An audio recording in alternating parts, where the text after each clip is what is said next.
तो चलिए आज एक ऐसी दुनिया में चलते हैं जहां रंग है, लाजवाब स्वाद है और दिल को छू लेने वाली कहानियां हैं।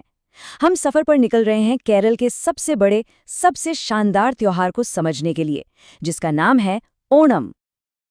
जरा सोचिए, पानी को चीरकर आगे बढ़ती ये लंबी लंबी नावें, हवा में गूंजते नारे और हजारों लोगों का जोश। क्या नजारा है! ये है केरला की मशहूर स्नेक बोट रेस। पर यह सिर्फ एक रेस नहीं है, ये तो एक बहुत बड़े जश्न का हिस्सा है। सवाल ये है कि आखिर इतना बड़ा जश्न किस लिए? क्योंकि ये त्योहार असल में एक वादा है, एक ऐसा वादा जो सालों से हर साल निभाया जाता है। और ये कहानी है एक ऐसे महान राजा की जिनके लिए उनकी प्रजा ही सब कुछ थी। तो आखिर कौन थे वो राजा और क्या था उनका वादा? तो इसके लिए ना हमें वक्त में थोड़ा पीछे जाना पड़ेगा। चलिए सीधे चलते हैं ओणम की कहानी के दिल में। ये कहानी है एक महान असुर राजा की, राजा महाबली। ऐसा कहते हैं कि उनके राज में ना सब कुछ एकदम आदर्श था। सच में धरती पर स्वर्ग जैसा माहौल। न कोई गरीब था, न कोई दुखी, किसी के साथ भेदभाव नहीं होता था। चारों तरफ बस खुशहाली और समृद्धि थी। एक ऐसा गोल्डन एरा जिसकी मिसालें आज तक दी जाती हैं। लेकिन जैसा अक्सर कहानियों में होता है, इस खुशहाली के बीच कहानी में एक नया मोड़ आया। एक दिन भगवान विष्णु एक छोटे से बौने ब्राह्मण वामन का रूप लेकर राजा महाबली के दरबार में पहुंचे और उन्होंने राजा से बस एक छोटी सी चीज मांगी। एक ऐसी चीज जिसने सब कुछ बदल कर रख दिया। उन्होंने मांगा सिर्फ 3 पग जमीन। और बस यहीं से कहानी ने एक गजब का मोड़ लिया। जैसे ही राजा महाबली ने वचन दिया, वामन ने अपना आकार बढ़ाना शुरू कर दिया और देखते ही देखते वो इतने विशाल हो गए कि उन्होंने अपने पहले ही कदम में पूरी धरती नाप ली, दूसरे कदम में पूरा आसमान। इसी विराट रूप को उनका त्रिविक्रम रूप कहते हैं। अब तीसरे कदम के लिए तो कोई जगह ही नहीं बची थी। तो सोचिए महाबली ने क्या किया। अपने वचन के पक्के उस महान राजा ने अपना सिर झुका दिया और कहा, प्रभु, तीसरा पग आप मेरे सिर पर रखें। राजा की ऐसी निष्ठा, उनकी ऐसी भक्ति और अपने वचन के प्रति समर्पण देखकर भगवान विष्णु बेहद प्रसन्न हुए।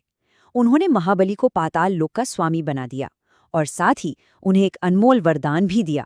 वरदान ये था कि वो हर साल एक बार अपनी प्यारी प्रजा से मिलने के लिए धरती पर केरल आ सकेंगे। और यही वो खास दिन है जिसे आज हम सब ओणम के रूप में मनाते हैं।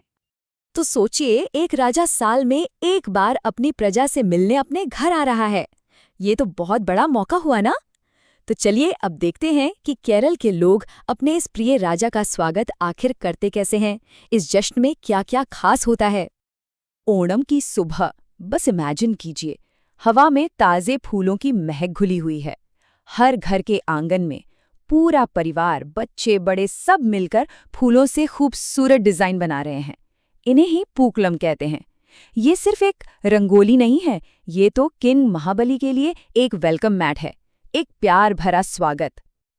वैसे ये जश्न सिर्फ उस पौराणिक कहानी का नहीं है। ओणम एक तरह से नेचर को, प्रकृति को थैंक यू कहने का भी त्योहार है, क्योंकि इस वक्त तक मॉनसून जा चुका होता है और खेत ना सुनहरी फसल से लहलहा रहे होते हैं। तो ये जश्न उस फसल का भी है, धरती की समृद्धि का भी है। इस पूरे त्योहार का जो सबसे खास दिन होता है वो है थिरुवोणम। इस दिन तो घरों में अलग ही रौनक होती है, मतलब माहौल ही कुछ और होता है। सुबह सुबह घर के जो सबसे बड़े सदस्य होते हैं वो सबको नए कपड़े देते हैं, जिन्हें ओणक कोडी कहा जाता है। फिर भगवान विष्णु और राजा महाबली की मूर्तियों को सजाया जाता है, उनके सामने दिए जलाकर उनका स्वागत किया जाता है। और फिर आता है वो पल जिसका सबको बेसब्री से इंतजार रहता है, ओणम सद्या। ये कोई मामूली खाना नहीं, ये एक शाही दावत है जो केले के पत्ते पर परोसी जाती है। चावल एक नहीं, 2 नहीं, बल्कि दर्जनों अलग अलग तरह की सब्जियां, चटनी, पापड़ और मीठा पायसम। ओहो, ये सिर्फ पेट भरने के लिए नहीं होता, ये तो प्यार और एकता का जश्न है जिसे पूरा परिवार, सारे दोस्त सब साथ बैठकर मनाते हैं। लेकिन ओणम सिर्फ इन रस्मों और लजीज खाने तक ही सीमित नहीं है। इसकी आत्मा में, इसके अस्तित्व में कुछ और भी गहरा छुपा है। चलिए अब उस गहराई को समझते हैं। ये जो लोकगीत है ना, ये आज भी केरल के हर घर में गूंजता है। ये हमें उस आदर्श समय की याद दिलाता है जब सब लोग बराबर थे, झूठ नहीं था, धोखा नहीं था।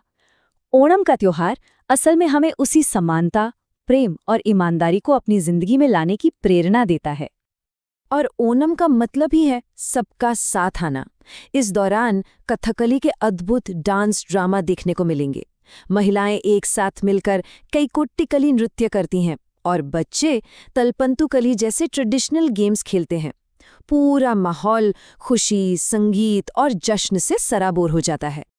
ऐसा माना जाता है कि 3 दिन तक अपनी प्रजा के साथ रहने के बाद राजा महाबली वापस पाताल लोक लौट जाते हैं। लोग उन्हें विदाई देते हैं, पर इस विदाई में उदासी नहीं होती। इसमें एक उम्मीद होती है, एक वादा होता है कि वो अगले साल फिर आएंगे। और इसी उम्मीद के साथ जश्न तो खत्म हो जाता है, लेकिन उसकी यादें दिलों में हमेशा ताज़ा रहती हैं।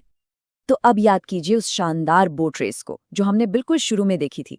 अब समझ आया, वो सिर्फ एक खेल नहीं है, वो उसी एकता का, उसी टीम वर्क का, उसी खुशी का प्रतीक है जो राजा महाबली के राज की पहचान थी। ये एक जिंदा जागता इतिहास है जो हर साल खुद को दोहराता है और हमें उन्हीं महान आदर्शों की याद दिलाता है। ओणम हमें ये दिखाता है कि कैसे त्योहार हमारी सबसे प्यारी कहानियों और हमारे मूल्यों को जिंदा रखते हैं। और ये एक सवाल भी छोड़ जाता है कि हमारी अपनी परंपराएं आखिर कौन सी कहानियों को जिंदा रखती हैं, वो कौन से मूल्य हैं जो हम एक पीढ़ी से दूसरी पीढ़ी तक ले जा रहे हैं। ये सोचने वाली बात है ना?